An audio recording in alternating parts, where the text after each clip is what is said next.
Obviously, the big talk about the offseason was Bobrovsky and Panarin's departure. The consensus for the Blue Jackets was that they would fail to qualify for the postseason, and they didn't do that, despite being eliminated in the first round. What do you think was the key to their success this season? Yeah, there's a lot of things that were the key to the success, but the biggest thing was a change in their style. I mean, ultimately, Torts knew the Stars leaving was going to be a problem. There were ultimately questions with the goaltending and other things like that, but they made it so that their style was defensive, actually kind of similar to the Islanders and what Barry Trotz has done. They just said, look, we're going to lock everything down. We're going to make life easier on our goaltenders, and we're going to play it like that. And if our offense suffers a little bit, well, so be it. I mean, we know that the Stars are gone. You know, players have to prove themselves. We feel like that we can win this way. And the key was everybody bought in. Every player from top to bottom bought in. And then what's even more impressive is all the injuries that they had. So it didn't matter who went into the lineup. Everybody bought into the system. They knew what their role was.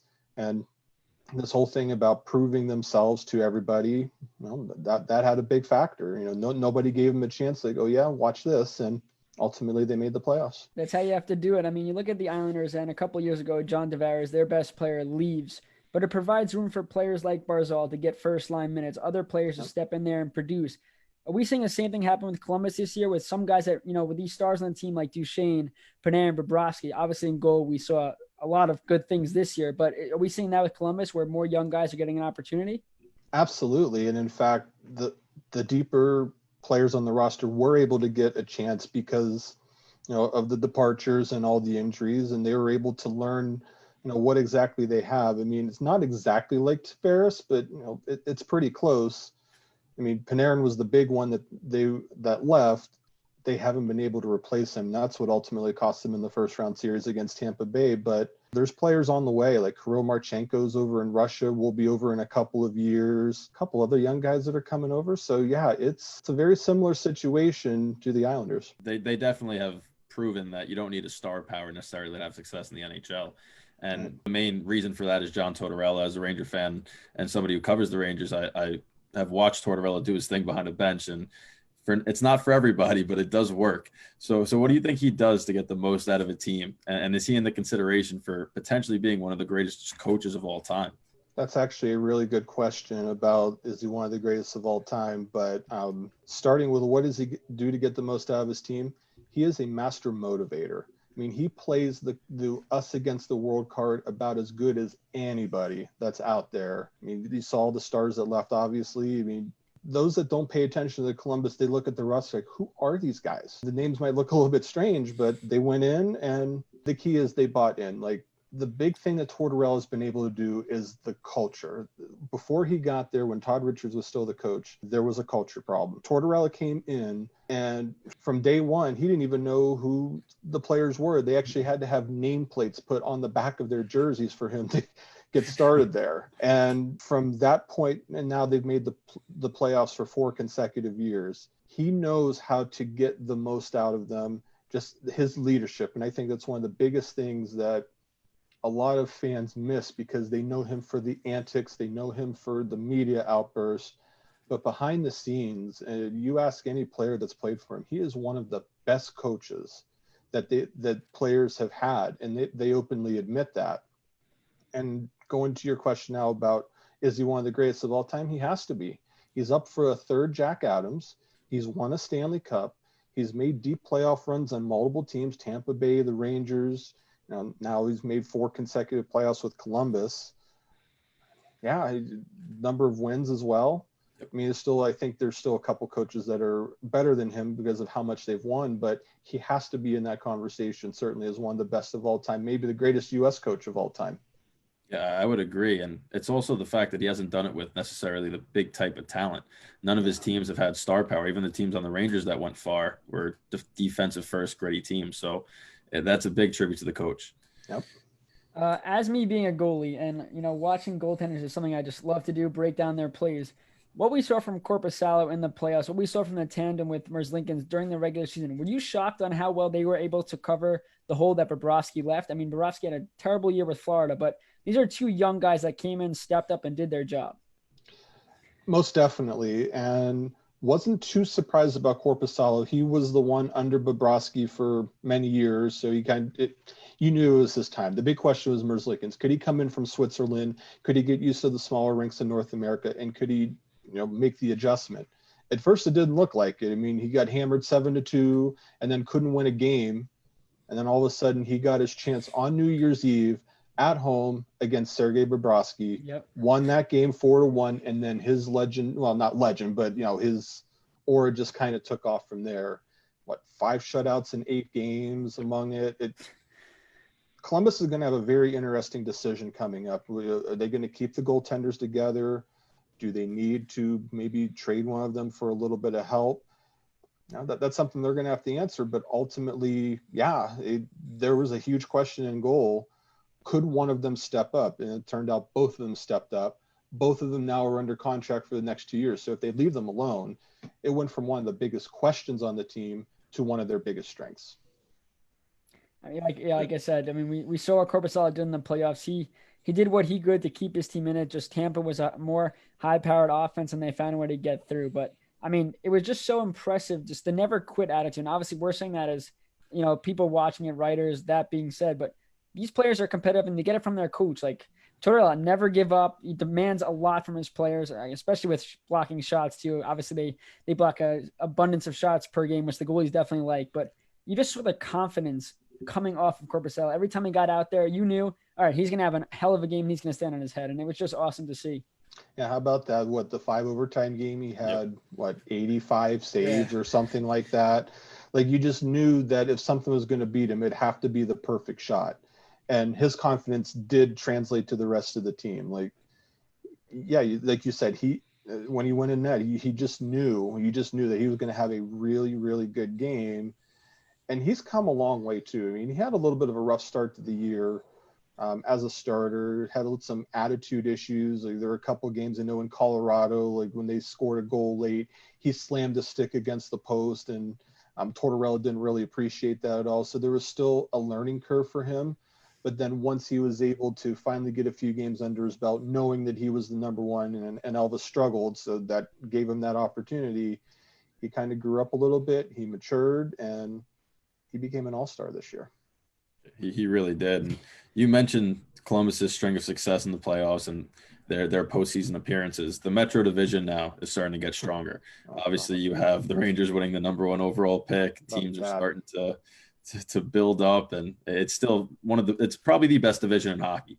So how hard do you think it's going to be for Columbus to continue their run of playoff appearances? Shouldn't be that hard. They've already proven they can get to the playoffs. Yep. The system that they run, the Tortorella defensive system, where you have to block a shot or basically you're not going to play, they've been able to make that work for 4 straight seasons. Their challenge, though, is to be able to get to the next level.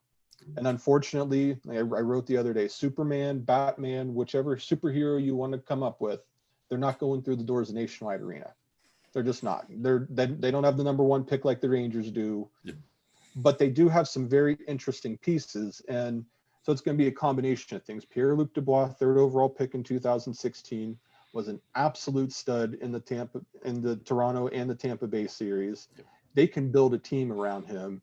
With Jones and Werenski on the back end, that's as solid as you're going to get, and with solid goaltending. So you have pieces in place. They're going to have to try to find a way to get better offensively. I mean, Jarmo Kekalainen swung for the fences a few years back when they traded for Artemi Panarin. So he's not afraid.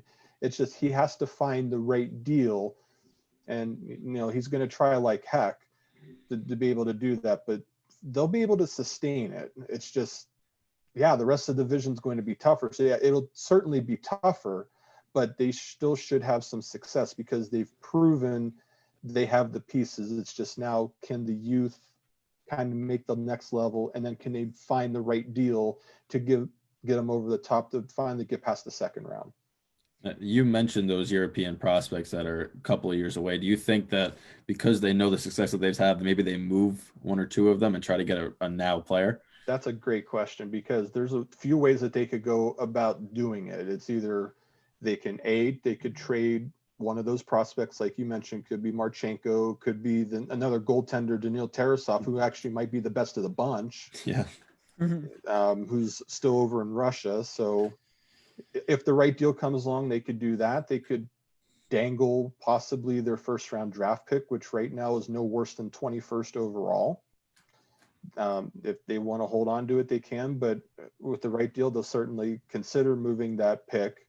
Or they have an abundance of defensemen too. They're not going to move Jones. They're not going to move Werenski, but I just wonder, maybe David Savard. He's a right shot defenseman. He's going into his age 30 season. He's an unrestricted free agent after next season. They got guys like Andrew Peak on the way up, who's also a right-handed shot and would be a nice heir apparent. Do you consider moving a Savard, who's a shot blocking wizard and would be he would be wonderful in Toronto? They need a right shot defenseman like a pig needs mud, seriously. So they have a lot of options. They're not going to really be able to do free agency much, only because they're cap strapped. So whatever cap they have left, they have to sign Dubois. Josh Anderson, somebody they may sign, they may have to trade him. That's something they're going to have to see what they're going to do there. But plenty of options. It's just a matter of, who's out there and which teams are most cap strapped, and maybe you can find an opportunity to somebody that needs to open some cap space up. Last question before we let you go. Throughout everything happening with players coming in, players coming out, the leadership of Nick Foligno has been there. And, you saw last year when they were going on the runs, he would hug Bobrovsky after every win. I automatically saw it this year when he does it to Korpisalo. I think it was with Merz Lincolns after they beat on that Bobrovsky in Florida, the hugging. You always see him as a leader. Maybe he doesn't do all the things you want him to do on the scoreboard, but he came up big in the playoffs at times. What can you say about his leadership through all of this? Oh, his leadership has grown leaps and bounds since he became a captain. In fact, Tortorella at first came out and said to Foligno, "We don't think that you can be a captain." Like, he wasn't convinced that he could be able to do that, but he took it upon himself to take that role, learn what it meant to be a captain, and then to translate it in his game. And you're right, it hasn't been great offensively for him, the way that he would expect, but he's still very responsible defensively. And he's still a major voice in, no matter what's going on, no matter if it's negative, positive, he's always available. So he's a really good role model. And I think the young players do look at him as somebody that, they certainly can look up to. And it'll be interesting because he's starting to get up there in age a little bit. How much does he have left? He's actually 1 year away from unrestricted free agency himself. Would he be willing to take less to stay in Columbus? Does he want to go somewhere to try and win a cup? Whatever it ends up being, he's still going to be remembered as one of the most popular Blue Jackets of all time, just because of not only the impact on the ice, but the impact off the ice too. Just so many. He's a community giant. He's all about Columbus. Just everything that he does is just so positive. I lied. I do have one more question. Sure. You brought up Seth Jones earlier. Mm-hmm. I don't know if he's the best defenseman in the league, but is he the most important defenseman to a team around the NHL? Because he eats minutes. He's an offensive defenseman. He just plays a complete game. Is he that important to Columbus's, advancing to the next rounds in the future? Like, how big of a part is he? He is the biggest part. Dubois is eventually going to take that role from an offensive standpoint, but if you're looking defensively overall on the team right now, the Columbus Blue Jackets don't get to where they got this year without Seth Jones. Heck, he played 65 minutes in the 5 overtime game. I mean, how on earth? I mean, we think he's robotic at times. Yeah.